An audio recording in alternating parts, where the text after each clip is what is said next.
A nossa primeira conversa. Todos os homens consideram os limites do seu campo de visão como os limites do mundo. Arthur Schopenhauer.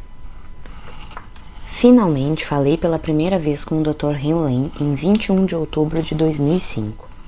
O seu nome completo é Dr. Ihaleakala Hewlett, mas ele me pediu que o chamasse de E. Isso mesmo, como a letra do alfabeto. Ok, isso eu consigo fazer. E eu provavelmente passamos 1 hora conversando no nosso primeiro telefonema. Pedi a ele que me contasse toda a história do seu trabalho como terapeuta. Ele explicou que trabalhou no Hawaii State Hospital durante 3 anos. A ala onde ficavam os criminosos dementes era perigosa. Psicólogos iam embora todos os meses. A equipe faltava muito por motivo de doença ou simplesmente pedia demissão. As pessoas atravessavam a ala de costas para a parede com medo de serem atacadas pelos pacientes. Não era um lugar agradável de viver, trabalhar ou visitar. O Dr. Hewlett, ou E, me disse que nunca esteve profissionalmente com os pacientes. Nunca deu consultas. Ele concordou em examinar as fichas deles. Enquanto analisava as fichas, ele trabalhava em si mesmo e, à medida que fazia isso, os pacientes começaram a ficar curados. A história ficou ainda mais fascinante quando tomei conhecimento do seguinte. Passados alguns meses, pacientes que tinham estado algemados estavam tendo permissão para andar livremente, me disse ele. Outros que estavam tomando forte medicação estavam recebendo doses menores dos remédios, e os que tinham sido considerados como não tendo a menor chance de um dia ir embora estavam sendo liberados. Eu estava aturdido. Além disso, prosseguiu ele, a equipe passou a gostar de ir trabalhar. O absenteísmo e a rotatividade desapareceram.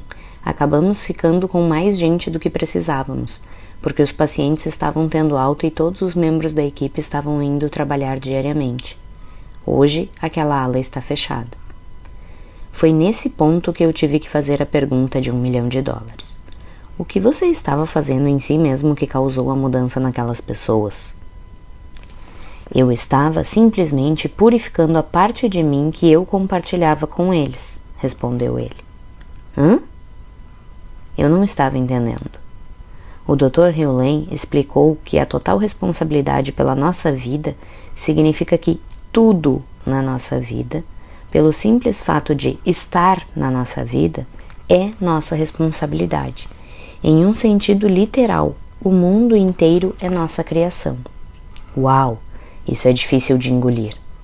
Ser responsável pelo que eu digo ou faço é uma coisa. Ser responsável pelo que todo mundo na minha vida diz ou faz é outra bem diferente. No entanto, a verdade é o seguinte: se você assumir uma completa responsabilidade pela sua vida, tudo que você vir, ouvir, provar, tocar ou de alguma maneira experimentar é sua responsabilidade, porque está na sua vida. Isso significa que cabe a você curar os terroristas, o presidente, a economia, enfim, tudo que você experimenta e não gosta. Eles só existem, por assim dizer, como projeções que vêm de dentro de você. O problema não é com eles e sim com você. E para mudá-los, você precisa mudar a si mesmo. Eu sei que isso é difícil de entender, que dirá aceitar ou efetivamente viver a ideia. A culpa é bem mais fácil do que total responsabilidade. Mas enquanto eu falava com o Dr. Hewlett, comecei a compreender que a cura para ele e no Ho'oponopono significa amar a si mesmo. Se você quer melhorar a sua vida, você precisa curar a sua vida. Se quer curar uma pessoa, até mesmo um criminoso que sofre de uma doença mental, você o faz curando a si mesmo. Perguntei ao Dr. Hewlett como ele curava a si mesmo. O que ele fez exatamente quando examinou a ficha daqueles pacientes? Eu apenas fiquei repetindo sem parar. Sinto muito e eu te amo, explicou ele. Só isso? Só isso. Acontece que amar a si mesmo é a melhor maneira de você se aprimorar. e à medida que se aprimora, você melhora o seu mundo.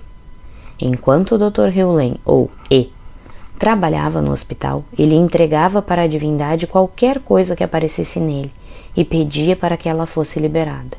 Ele sempre confiava e sempre funcionava. O Dr. Hewlett perguntava a si mesmo: o que está acontecendo em mim para que eu cause esse problema? E como posso corrigir esse problema em mim?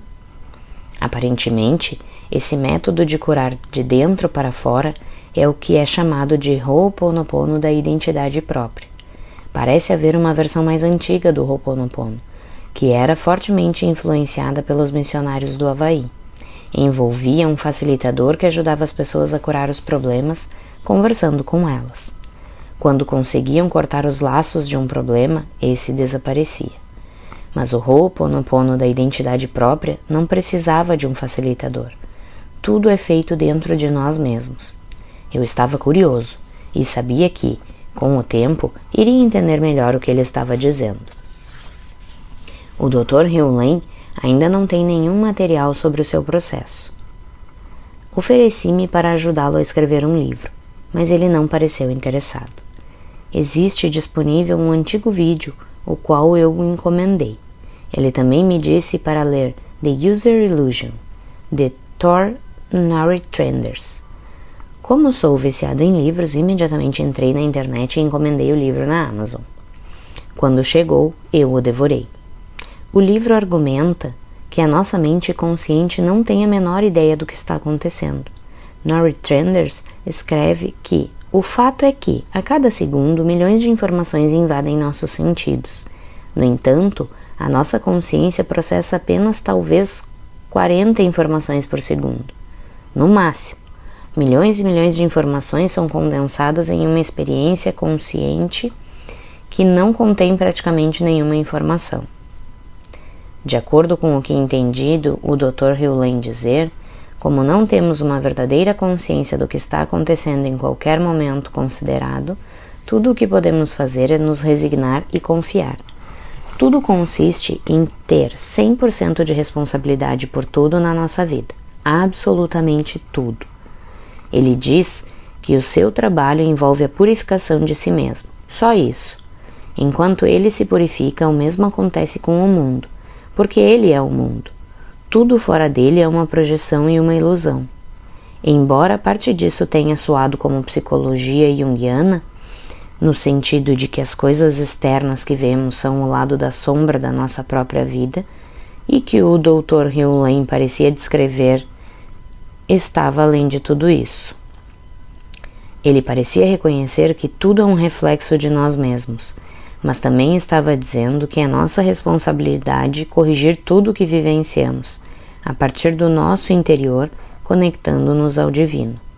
Para ele, a única maneira de corrigir qualquer coisa externa é dizendo "eu te amo" para o divino, o que poderia ser descrito como Deus, vida, o universo ou quaisquer outros termos para esse poder superior coletivo. Ufa! Essa foi uma conversa e tanto. O Dr. Hewlett não tinha a menor ideia de quem eu era, mas estava me concedendo uma grande parte do seu tempo. Ele também estava me deixando confuso. O Dr. Hewlett tem quase 70 anos de idade e é provavelmente um guru para alguns e uma pessoa excêntrica para outros. Fiquei emocionado por ter conversado com o Dr. Hewlett pela primeira vez, mas eu queria saber mais. Eu claramente não estava entendendo o que ele estava me dizendo, e seria muito mais fácil resistir a ele ou descartá-lo. Entretanto, o que estava me obcecando era a história de ele usar esse novo método para curar supostos casos irrecuperáveis, como os dos criminosos que sofriam de doenças mentais. Eu sabia que o Dr. Hewlett iria apresentar um seminário em um futuro próximo, de modo que fiz perguntas a respeito do evento. O que vou colher do seminário? Você vai colher o que você colher, respondeu ele. Bem, aquilo me pareceu como o antigo treinamento EST da década de 1970. Você colhe o que estava destinado a colher. Quando pessoas estarão no seminário? Perguntei. Estou sempre fazendo uma limpeza de modo que somente as pessoas que estão prontas para estar lá estarão presentes, disse ele. Talvez 30 ou 50, nunca se sabe.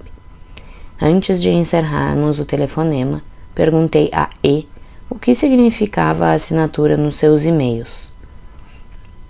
POI significa paz do eu, explicou ele. É a paz que supera todo o entendimento. Não entendi o que ele quis dizer na ocasião, mas hoje faz todo o sentido.